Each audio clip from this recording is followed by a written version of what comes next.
Fala pessoal, essa é a segunda aula do curso de Introdução à Astrologia. A gente vai estar falando exatamente sobre signos, elementos e planetas.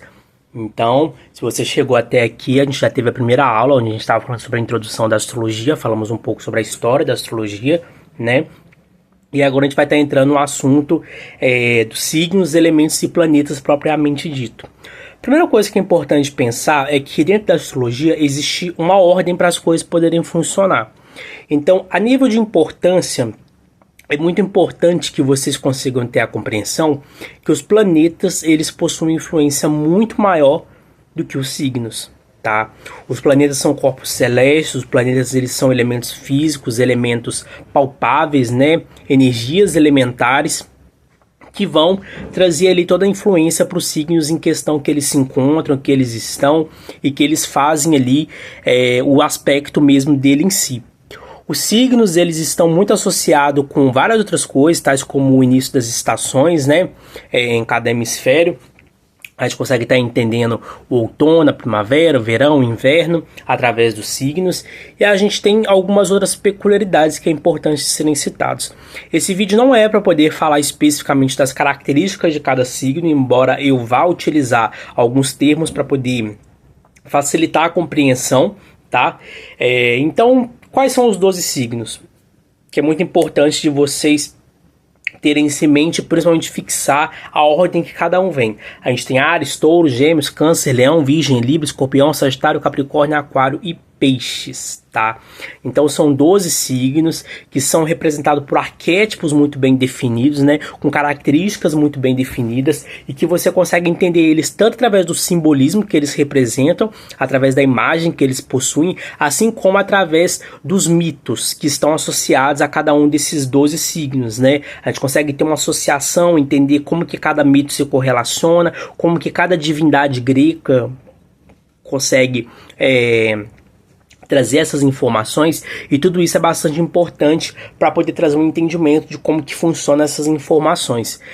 A gente tem 4 elementos, que é a terra, a água, o ar e o fogo, que consequentemente cada signo vai pertencer a um elemento, e também a gente tem as características cardinal, fixo e mutável, que eu vou estar explicando detalhadamente no decorrer desse vídeo, né?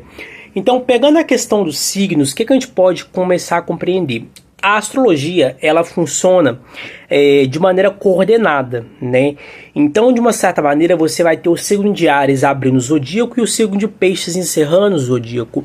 E desde o primeiro signo até o último signo, a gente consegue perceber que existe uma escala hierárquica de acontecimentos e de coisas importantes que um ser humano precisa passar para ele poder desenvolver a própria vida, a própria personalidade, né? A gente vai perceber que os primeiros 6 signos, de Áries até Virgem, são signos que estão mais associados à questão da própria individualidade, né, o desenvolvimento da própria personalidade. E quando a gente começa a chegar ali de Virgem até o signo de Peixe, a gente começa a perceber que a energia ela acaba se voltando um pouco mais para o coletivo, para as questões sociais, para causas sociais e para uma questão de um desenvolvimento mais amplo que esteja correlacionado com o ambiente externo, né? A personalidade ela se desenvolve através dessa troca, através da questão externa que é trabalhada nesse sentido. Então, a gente tem Áries começando o primeiro signo do zodíaco, então a gente começa a perceber que é ele que vai dar abertura, né? Que vai abrir caminhos para os outros poderem passar. Por isso que Áries está associado com a questão da iniciativa, da pontualidade, da identidade, né, da individualidade. São pessoas que conseguem trazer essa atmosfera e essa energia para poder trabalharem nesse sentido. E a gente também tem ali, em sequência, o signo de Touro, trazendo a estabilidade, a concretização, os valores, os princípios, o trabalho, o sustento, né? A gente tem o signo de Gêmeos já estabelecendo essa troca com o ambiente externo, essa questão de comunicação, dos relacionamentos, né, da fala, da oratória, da verbalidade, né, da oratória mesmo em si. Temos o signo de Câncer envolvendo as questões da família, do cuidado, da nutrição, né, dos vínculos que são mais próximos, dos vínculos que são mais importantes. Entramos no signo de Leão para poder associar a questão do ego, da personalidade, do autoconhecimento, que de uma certa maneira Leão é um signo muito voltado para si. Justamente por isso ele também é um signo que trabalha muito a questão do autoconhecimento, porque Leão busca entender ali as características, né, do Sol. É uma personalidade mais centralizada, mais uma personalidade centralizada que no aspecto positivo acaba sendo utilizado como uma energia de, podemos dizer, autoconhecimento, que foi o que eu acabei de explicar, né? Temos no signo de Virgem já a questão da serventia, da utilidade, né, dos detalhes que precisam ser bem trabalhados. Então a gente começa a perceber que existe essa energia ali uma coisa bem minuciosa, né, que o signo de Virgem acaba trazendo para poder conseguir digerir e detalhar o máximo possível as informações que os signos anteriores foram trabalhando, para poder conseguir trazer um entendimento melhor de como as coisas elas podem ser processadas. No signo de Libra, que é o segundo signo nessa escala do elemento ar, a gente está associado com a questão dos relacionamentos, né, das parcerias, das junções, das trocas através do outro, né, que são estabelecidas. É um signo regido por Vênus, é um signo do elemento ar, que vai trazer essas características de sociabilidade, comunicação, diplomacia, e que são características bem interessantes. A gente tem o signo de Escorpião entrando na questão da profundidade, das transformações, da morte, tá? Do fechamento de ciclos, fechamento de etapas, das transformações através das crises, através do rompimento de vínculos e toda essa energia mesmo que Escorpião acaba trazendo. E entrando já na finalidade dos signos que eu estou citando, a gente tem Sagitário mirando a sua flecha para as questões dos ideais, né, das filosofias, do autoconhecimento também, da busca externa por experiências que conecte ele próprio com o próprio divino, com as próprias experiências que ele possa ter. Capricórnio entrando na questão do sustento, né, do trabalho árduo, dos pilares que precisam ser levantados para poder se edificar uma família, uma casa, um trabalho, uma carreira, né, o status, a visibilidade social, né, onde que as pessoas querem chegar. E a gente tem, por fim, Aquário trabalhando nas questões dos ideais, da sociedade, né, das rupturas, das transformações, da idealização e também da questão da modernidade. E por fim, né, de fato, o signo de Peixes traz na questão da diluição, das transformações através do emocional também, porque é um signo do elemento água, e é um signo que também vai estar trazendo as características associadas com a questão da intuição, do inconsciente coletivo, da mente superior, né, da espiritualidade, da reintegração com algo maior, né, se dissolver para poder se conectar com algo maior, com algo que seja mais significativo. Então a gente acaba trazendo um pouco dessas características pelo que dá para poder perceber. Cada um desses signos que eu citei, eles têm um elemento que rege eles. Então Áries, Leão e Sagitário são signos regidos pelo elemento fogo. Touro, Virgem e Capricórnio é regido pelo elemento terra. Câncer, Peixes e Escorpião é regido pelo elemento água. Gêmeos, Libra e Aquário é regido pelo elemento ar. Então, quando a gente começa a perceber que os signos eles têm uma regência de elemento, a gente começa a perceber que eles compartilham um pouco das mesmas características, né? São características um pouco semelhantes, são características que vão trazer ali um pouco dessa energia mesmo em si, né? E o que acontece? Cada elemento no signo ele vai ter uma modalidade. A gente tem os signos cardinais, fixos e mutáveis. Signos cardinais estão associados com o início das estações, são signos que vão iniciar algo, que vai começar uma coisa nova, uma coisa diferente, tá? Os signos fixos, eles vão aterrissar a energia, fixar, reter, concentrar, e os signos mutáveis, como o próprio nome diz, eles vão modificar. Então a gente começa a perceber que existe um triângulo, né, que é chamado de triplicidade, essa observação astrológica, né? E a triplicidade, ela vai trazer ali algumas características bem interessantes, porque a gente vai ver que cada signo desempenha uma função no mesmo elemento, mas de maneira diferente. Então a gente vai ter um signo de terra que começa, né, que é Capricórnio, a gente vai ter um signo que fixa, que é Touro, e a gente vai ter um signo que modifica, que vai ser Virgem. Quando a gente entra nas questões dos signos do elemento fogo, a gente tem Áries que inicia, Leão que fixa e Sagitário que modifica, sendo um signo de característica mutável. Quando a gente está falando dos signos do elemento ar, a gente tem Gêmeos, que é a energia mutável, a gente tem Libra, que é a energia cardinal, e a gente tem Aquário, que é a energia fixa do elemento. E por fim, falando dos signos do elemento água, a gente tem Câncer iniciando, Escorpião concentrando e fixando, e Peixes modificando e fazendo as transformações. Então cada signo vai trazer algumas características importantes que é interessante de serem citadas em relação a isso.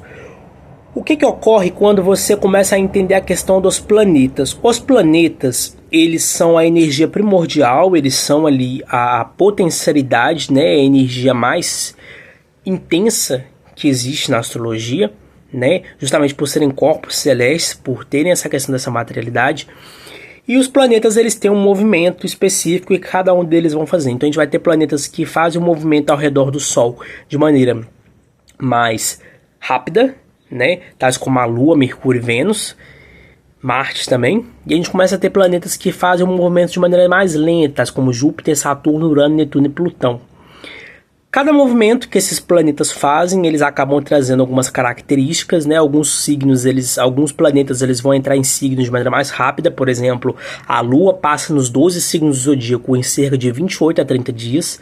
Então ela consegue fazer esse giro em cada um dos 12 signos e vai influenciar a cada 2 dias e meio, mais ou menos, uma energia específica.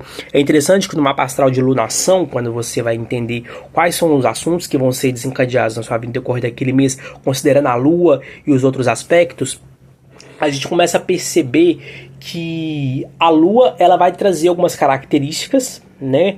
E quando ela dialoga, quando ela está próxima de outros corpos celestes, né, de outros planetas, elas acabam trazendo uma energia específica conforme ela está. Então, por exemplo, quando a gente começa a perceber a Lua transitando em conjunção com Marte, ou faz aspecto com Marte, a gente vê que os assuntos emocionais, que é o que a Lua rege, podem encontrar uma impulsividade para poder serem concretizados, né? Porque Marte vai ser um planeta que vai falar da ação, vai ser um planeta que vai falar da questão da iniciativa, vai falar das brigas, das disputas. Então é muito comum nesse período de Lua fazer aspecto com Marte trazer uma energia de conflito, né?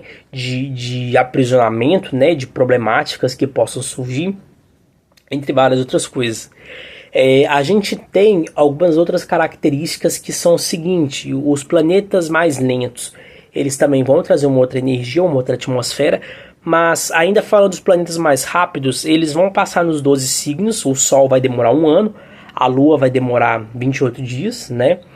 E no decorrer de cada ciclo a gente começa a perceber que um planeta vai estar influenciando os assuntos daquele signo.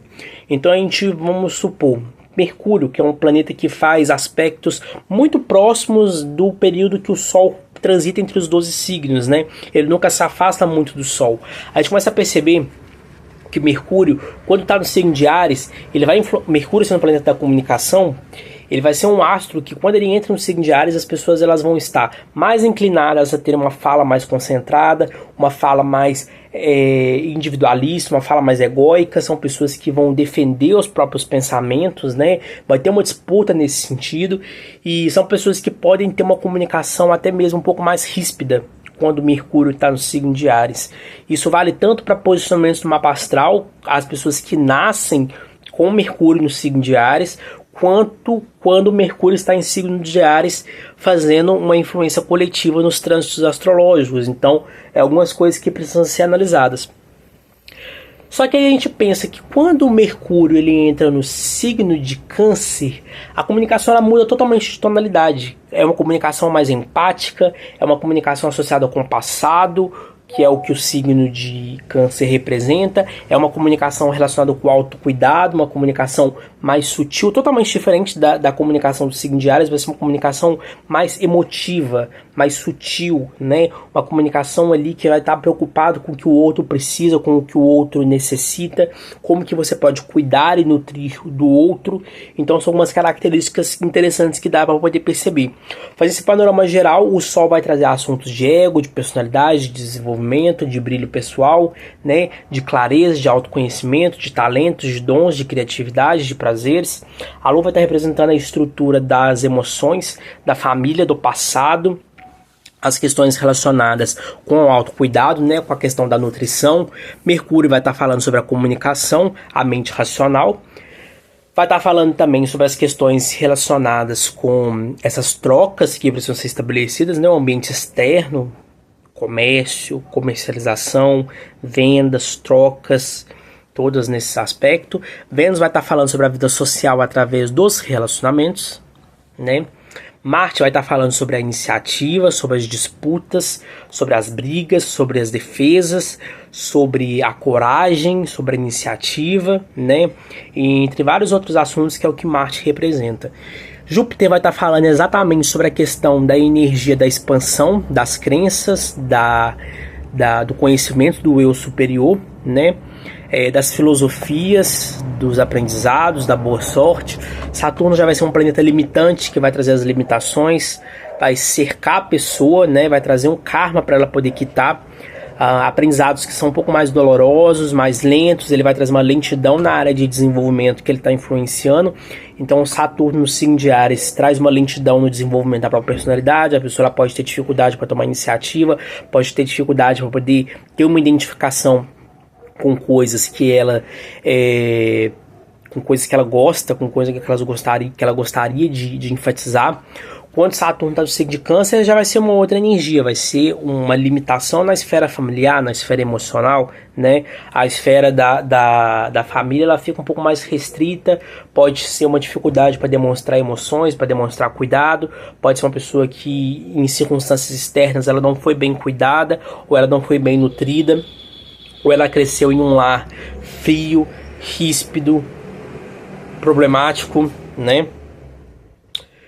E Urano, Netuno e Plutão são planetas geracionais, vai influenciar o coletivo. Urano os ideais, as revoluções, Netuno as questões espirituais, as questões da diluição do ego, as conexões mais superiores, né, através da harmonia, da integração do coletivo, através das crenças e das questões do próprio imaginário, né, através da arte também. E Plutão as transformações profundas. Então são algumas coisas que a gente começa a perceber através do conhecimento dos astros e dos planetas. Então, fazendo uma síntese novamente da questão dos signos, a gente tem os signos estão associados às estações, possuem um arquétipo bem definido, né? São regidos por um elemento, são regidos por um planeta, podem ser compreendidos pela mitologia e os mitos gregos, possuem 30 graus cada signo. Então a gente tem os 12 signos representando 360 graus, né? Dividido por 12, esse número, a gente tem 30 graus por signo, então a gente vai perceber que o Sol faz mais ou menos 1 grau por dia, tá? E esse 1 grau por dia é onde ele vai estar evoluindo e trazendo algumas características. Os zodíacos, como eu disse, são 12 signos, eles estão associados à qualidade cardinal fixo e imutável. Então alguns signos iniciam, outros aterrissam e fixam energia, e outros modificam e trazem uma maleabilidade. Então são algumas das características importantes para vocês poderem pensar através das características desses signos, né, daquilo que eles representam. Por fim, espero que vocês tenham conseguido entender. A próxima aula vai ser uma aula que a gente vai estar falando sobre as casas astrológicas e os aspectos, que é um assunto muito importante. É muito interessante que quando eu me deparo com alguém, sendo astrólogo e trabalhando com astrologia há vários anos, eu me deparo com alguém que fala que conhece sobre astrologia. Quando eu pergunto, você sabe as casas e os aspectos? A pessoa trava, não consegue responder. Porque casas e aspectos é um assunto mais complexo da astrologia e que sem esse conhecimento você pode fazer uma interpretação muito errada do seu mapa astral, tá? Então são algumas características interessantes de serem pensadas. Então a próxima aula a gente vai estar falando sobre as casas astrológicas e os aspectos. Se você gostou desse vídeo, curta, comenta e compartilha. Se vocês quiserem fazer leitura de mapa astral ou consulta de tarô, envie uma mensagem no direct da página do Arcano, com H no final, ou Hermes Orion, que é a página pessoal. Lembrando que o conteúdo das duas páginas são distintos, uma é mais voltada para questões de astrologia e tarô e espiritualidade, que é o Arcano, e o Hermes Orion é a minha vida pessoal, meu cotidiano, os bastidores e como que é a minha vida, minha rotina aqui em Porto Alegre, no Rio Grande do Sul, fazendo arquitetura na Universidade Federal do Rio Grande do Sul. É isso, abraços, precisando, estou à disposição e beijos.